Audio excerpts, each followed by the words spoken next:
नमस्कार, आप देख रहे हैं सी न्यूज भारत और मैं हूं आपके साथ आकांक्षा यादव। वक्त हो चुका है न्यूज बुलेटिन का और आज इस न्यूज बुलेटिन में हम जानेंगे कि कहां बहन के घर आई भाई सड़क दुर्घटना में हुई जख्मी, कहां सपा में गुटबाजी खुलकर सामने आई, कहां धरना प्रदर्शन कर रैली का किया गया आयोजन। ये सब जानेंगे विस्तार से, तो चलिए निगाह डालते हैं इस वक्त की बड़ी खबरों पर।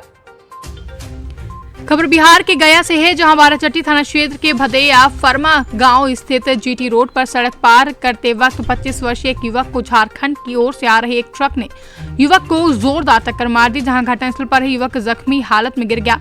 जख्म इतना गहरा था कि युवक के शरीर से तकरीबन 2 से 3 लीटर ब्लड जमीन पर गिरा पड़ा रहा। उसे छटपटाते हुए देख मौके पर पहुंचे जख्मी युवक को स्थानीय ग्रामीणों ने प्राथमिक स्वास्थ्य केंद्र में इलाज के लिए भर्ती कराया, जहां उसकी स्थिति गंभीर देखते हुए बाराचट्टी के प्राथमिक स्वास्थ्य केंद्र के प्रभारी हक साहब ने रेफर कर गया मगध मेडिकल कॉलेज के लिए भेज दिया है, जहां उसका उचित इलाज संभव हो सकेगा। गया से सी न्यूज संवाददाता अशोक शर्मा की रिपोर्ट।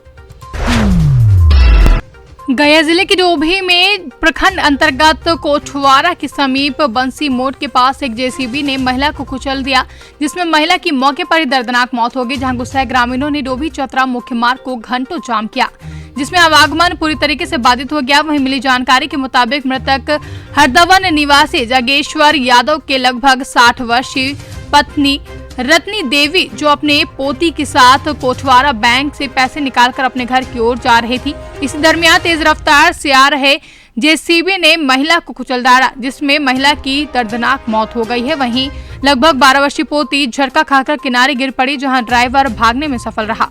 कैसे ये घटना हुआ? चहल गेले चकवा चढ़ा दल का कहनो ना घरवा से निकला ले रनिया बन के हल्ला। कहाँ का गाड़ी है ये? गाड़िया हिया कोई यादव जी के हको गाड़िया। हां ई यादव घरवा बनल पसे। क्या नाम है इनका? रत्नी देवी। कैसे हुआ ये? ई धक्का लगल। रोड पर थे कि किनारे? नहीं, रोडवे पर से मैंने वहां साइड में आवता। कै बजे हुआ ये घटना? ई 4 बजे। आप कौन हुए इनके? हम तो ही है, हमारे सास हल थी। कहाँ के हैं? हरदौन के भैया। क्या नाम है इनका? रत्नी देवी। अगर भैया ससुरा ने मरता बात जीते तो बापा भैया इनके बल दो पर हमारे ससुरा बात जीते बापा।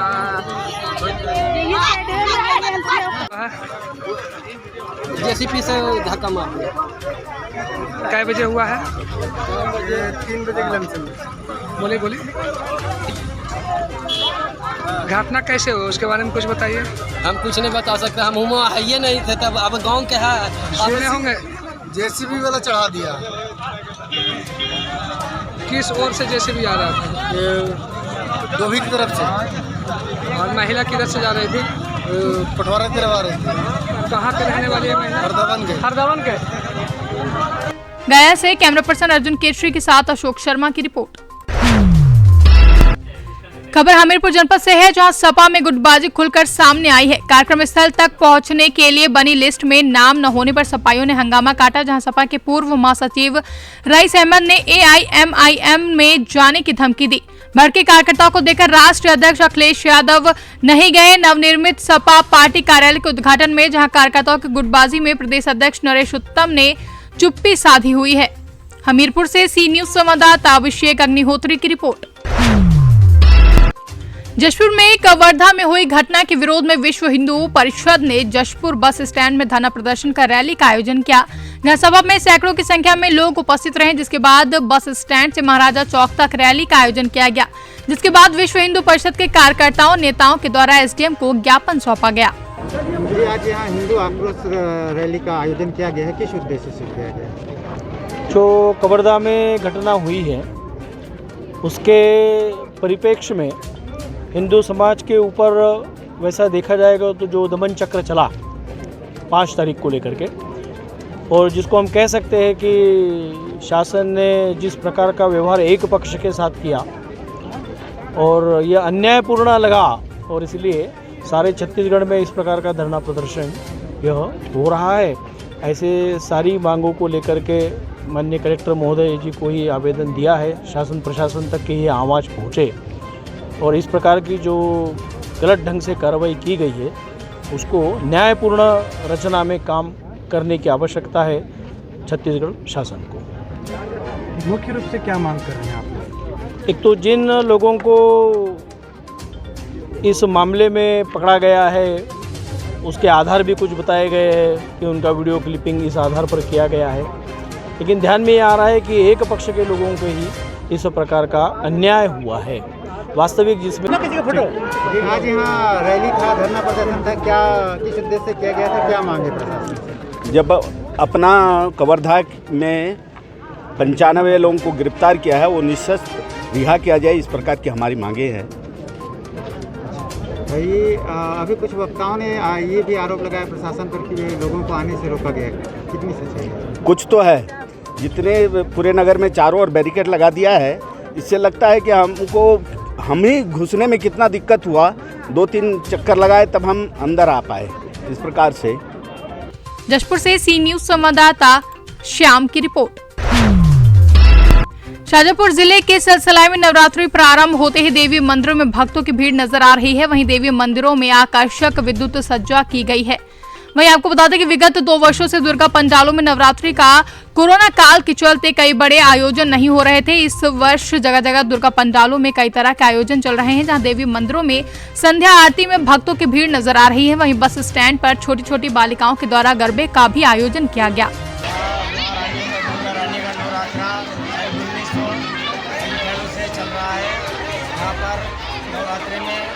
गरबा होता है, छोटी छोटी बालिकाओं द्वारा विशेष तरीके की लाइट और सजावट रहती है। अच्छा सर, कौन कौन लोग शामिल होते हैं इसमें और यहाँ पर विगत कितने वर्षों से ये कार्यक्रम हो रहा है यहाँ पर? चल रहा है,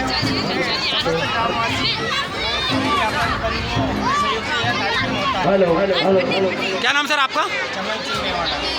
शाजापुर से सी न्यूज संवाददाता किशोर नाथ राजगुरु की रिपोर्ट। समाजवादी पार्टी के राष्ट्रीय प्रदेश अध्यक्ष अबू आसिम आजमी का किछौछा शरीफ जियारत एवं टांडा शहर में निजी कार्यक्रम में जाते हुए स्वागत करने के लिए सपाइयों की भारी भीड़ देखने को मिली, जहां स्वागत करने वालों में जिलाध्यक्ष राम सकल यादव, पूर्व विधायक कुंवर अरुण, जिला महासचिव मुजीब अहमद सोनू, पूर्व जिला पंचायत सदस्य, युवजन सभा के जिला अध्यक्ष प्रद्युमन यादव समेत कई कार्यकर्ता मौजूद रहे। कि अब की बार बीजेपी जाने वाली और समाजवादी पार्टी आने वाली और इसीलिए हम लोग निकले हैं कि हमें ये उत्तर प्रदेश का इलेक्शन नहीं है, ये इस देश का इलेक्शन है। यही तय करेगा कि दिल्ली की गद्दी पर कौन बैठेगा। इसलिए हम लोग चारों तरफ जा रहे हैं। जो लोग थोड़ा भी इधर उधर हैं उनको सबको समझा रहे हैं कि भाई इस देश को बचाना है, इस देश के संविधान को बचाना है और गांधी जी के कातिलों को दिल्ली की गद्दी से उतारना है और यूपी की गद्दी से उतारना है। ये मेहनत हो रही है। अच्छा, किन किन जैसे उत्तर प्रदेश में बराबर आए दिन आपकी पार्टी आरोप लगाती है कानून व्यवस्था को लेके, बेरोजगारी को लेके, किसानों की समस्याओं, तो क्या आपने एक रूपरेखा रोड मैप तैयार किया है कि क्या आप परिवर्तन करेंगे यूपी में? परिवर्तन करेंगे, किसानों को सम्मान देंगे। जिन लोग जो किसानों के साथ जुल्म जाती है उन्हें गिनगी को सब बदला लिया जाएगा। किसान परेशान है, किसान तकरीबन 9-10 महीने से बैठा हुआ है और ये जो किसान विरोधी लोग हैं जो अंग्रेजों की तरह से किसानों को बर्बाद कर रहे हैं, हम उनको राहत देंगे। चंद महीनों की बात है और समाजवादी पार्टी फुल तैयार है इसके। अच्छा, उत्तर प्रदेश में एक पार्टी आ रही है ओवैसी जी की लड़ने के लिए कि उनका ये कहना है कि मुस्लिम वोट मेरे साथ जा रहे हैं, मुसलमानों का अच्छा नुमाइंदा मैं हूँ, तो समाजवादी पार्टी की तरफ। अम्बेडकर नगर से सी न्यूज संवाददाता जगदीप गौतम की रिपोर्ट। बिलसी रामलीला मेले में लगी दुकानों को पुलिस द्वारा हटाने की बात कहने पर मेला कमेटी के लोग आक्रोशित हो गए और उन्होंने मंच स्थल पर पहुंचकर विरोध प्रदर्शन कर नारेबाजी की। बता दी, जानकारी मिलने के बाद यहां पालिका अध्यक्ष अनुज वार्ष्णेय भी पहुंचकर उन्होंने कमेटी के लोगों को समझाने का प्रयास किया, जिसके बाद एसपी देहात सिद्धार्थ वर्मा तथा एसडीएम संजय कुमार सिंह ने मेला कमेटी के लोगों को समझाकर मामला शांत कराया। बता दें कि कोविड-19 की गाइडलाइन का पालन करते हुए रामलीला मेले में दुकानें लगने की बात कही गई। फिलहाल पालिका अध्यक्ष अनुज वार्ष्णेय ने बताया कि कमेटी के लोगों को समझाकर मामला शांत करा दिया गया है, अब कोई बात नहीं है। प्रशासन और रामलीला कमेटी के पदाधिकारियों में कुछ अवरोध उत्पन्न हो गया था, जिसे दूर करा दिया गया है और रामलीला महोत्सव पुनः प्रारंभ करा दिया गया है। बदायूं से सी न्यूज संवाददाता नईम की रिपोर्ट। डबरा के लक्ष्मी नारायण मंदिर पर एक भव्य ऐतिहासिक कार्यक्रम का आयोजन किया गया, जहां इस कार्यक्रम में हनुमान चालीसा के 1,11,000 का पाठ किया गया। कार्यक्रम में शहर के लोगों ने बढ़ चढ़कर हिस्सा लिया। वहीं इसके साथ ही अनेकों साधु संत भी इस कार्यक्रम में मौजूद रहे। वहीं अल्प प्रवास पर गृह नगर जबरा पहुंचे मध्य प्रदेश के गृह मंत्री नरोत्तम मिश्रा भी इस आयोजन में शामिल हुए, जहां उन्होंने सभी संतों का स्वागत कर उन्हें माला पहनाकर उनसे आशीर्वाद भी ग्रहण किया। इस दौरान मंत्री मिश्रा ने सभी साधु संतों को जबरा में बनने वाले नवीन नवग्रह मंदिर, जो कि अभी वर्तमान में बन रहा है, उसको भी दिखाया और साथ ही बताया कि आने वाले समय में भव्य स्वरूप में यह मंदिर बनकर तैयार होगा। पुनीत कार्य है, धार्मिक कार्य है, और उससे भी बड़ी बात एक कोट तीरथ सरकार श्रद्धेय देवी वल्लभ महाराज स्वयं इसमें शामिल हुए। संत जब आ जाते हैं तो महिमा अपरंपार हो जाती है, 100 गुना वृद्धि होती है किसी भी धार्मिक कार्य में। और 1,11,000 हनुमान चालीसा अगर हो जाए तो क्या कहना, आज रिकॉर्ड बनने वाला है ये अपने आप में। और इसलिए मैं सभी धर्म प्रेमी बंधु जिन्होंने इसमें भाग लिया, इसे संपूर्ण कराने में और श्रद्धेय महाराज जी के चरणों में नमन करते हुए आभार व्यक्त करता हूं। डबरा से सी न्यूज संवाददाता ओम बाबू प्रजापति की रिपोर्ट।